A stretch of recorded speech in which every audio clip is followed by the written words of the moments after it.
ұрғын ұшықта, жезі өлген тұмшықта, кең қырымдың ойында, қара теңіз бойында, орғы шаң шығар. Орған шаңды көргенде, енекеңен жан шығар.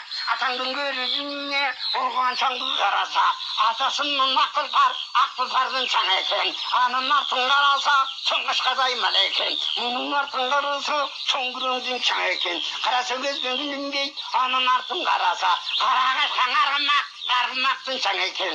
Адам басын жерге салып тұр, қарағандың түртасы. Рақ шығып алып тұр, қарасы көзген күлінбей. Қара басқан тай тұры, қайда екені білінбей. Маңдай сөгім ақылы, батырдың көзін өткенде, күңгеріп тайқылы, дүниемен не болады деп. Қабырғасы сөгіліп, көздің яшы төгіліп, 63 мың өлім өт жағына көріне тұрған себебі, ебін тапқан өткенелік. Есімден қалған семетей, ойқан кейінен екенін білелік. Ол ұяттың ұмырғын, ат екенін білелік. Ол үйге кім манас жер, ат екенін білелік. Арқайған алата,